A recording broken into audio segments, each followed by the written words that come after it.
Hello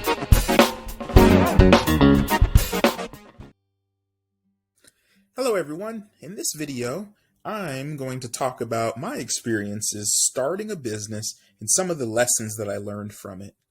I'll go on the record at the very beginning in saying that the business that I started was an absolute flop, but it's not for the reasons that you might think. So I want to go ahead and get started so that way it can help you understand my thinking as well as some of the lessons that were learned, i.e. things that went wrong or maybe were unanticipated consequences.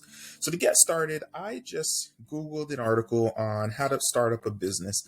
And I found this Forbes advisor article, How to Start a Business in 8 Steps. And I'm going to use the article to help frame the process that I use for starting a business. And again, we'll go over the lessons learned. So here they have it broken down into 8 steps. And they actually hit the nail on the head with it.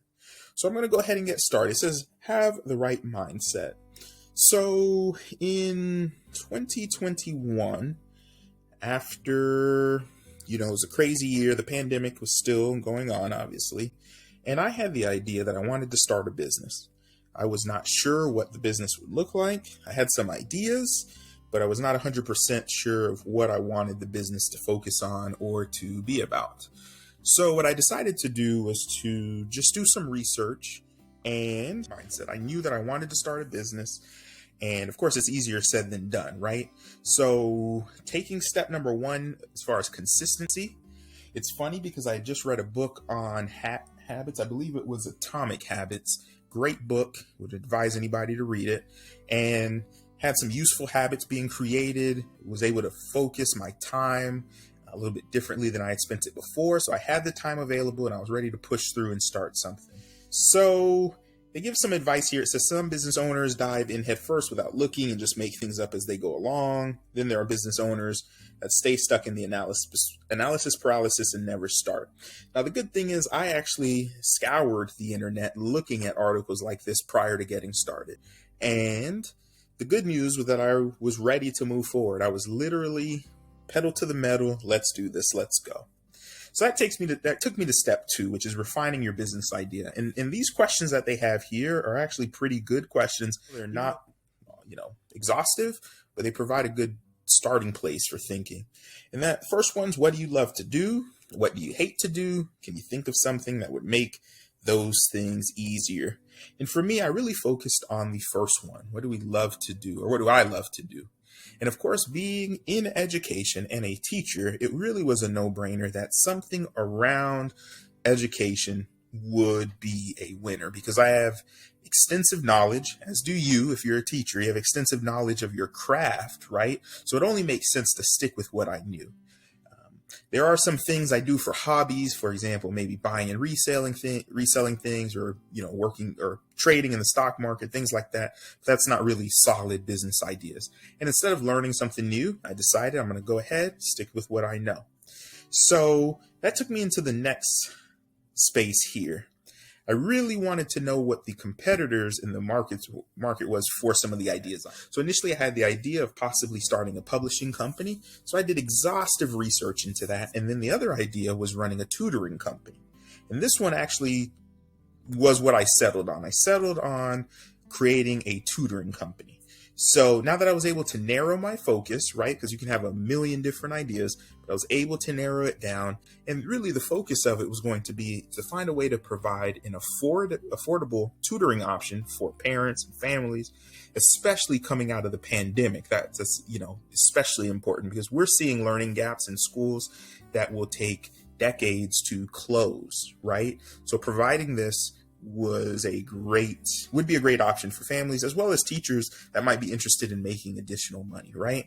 So I did the primary research. I was going through and really just went online and did exhaustive research. I'm talking maybe 20 hours or so, just looking through the popular tutoring companies, whether it's Mathnasium or Sylvan Learning, the companies that you see when you're driving around and they have their little stores. And I figured using the knowledge that I have, it would be easy to obviously create assessments that I could use to see where the students are coming in, and then hiring on teachers that would be able to help and support the process, right? Because I knew that it's not something that I wanted to do myself personally because I didn't really have the bandwidth. And I figured using the knowledge that I have, it would be easy to obviously create assessments that I could use to see where the students are. I knew it would require a team. So after doing the research, I conducted the SWOT analysis. So this is something that I actually use in the field. We use it in, in the realm of work that I do. So that's looking for strengths, weaknesses, opportunities, and threats.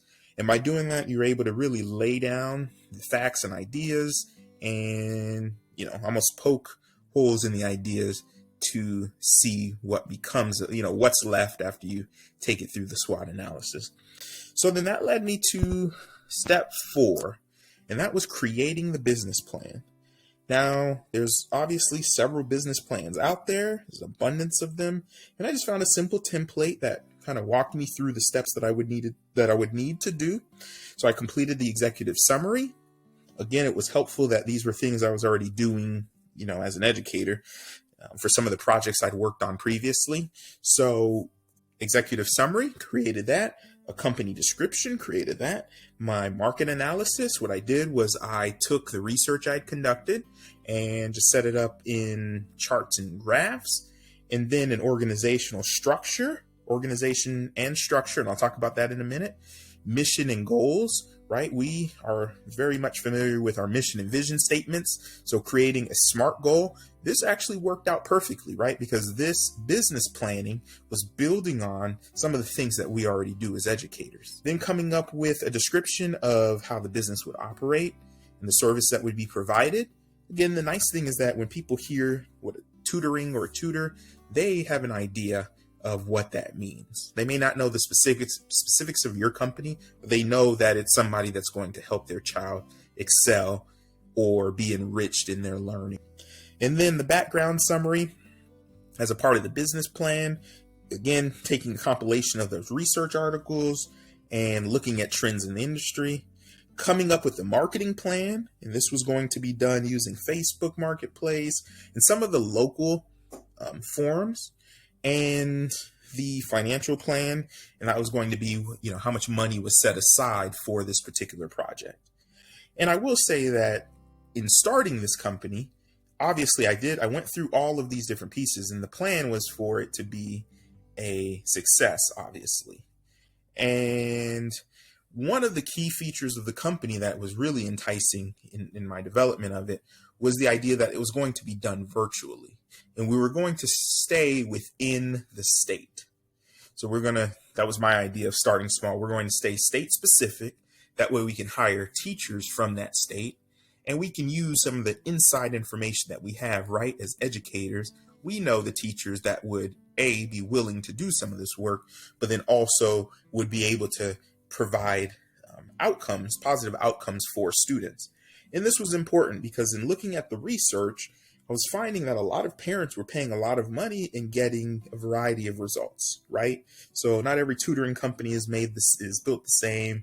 Not every learning plan is built the same. However, using teachers that do this day in and day out was really going to be the ticket for this business to be successful. So those were the first 4 steps of this 8-step business plan. And this is going to be a 2-part, actually, no, it's probably going to be it'll be a 2 or 3-part series that I'm going to do. And again, it's lessons learned. I quickly went over the information, and I'll go more in depth in the final 4 steps of the plan in part 2 of the video. So I appreciate your time. And as always, this is Dr. Diffins signing off. Bye-bye.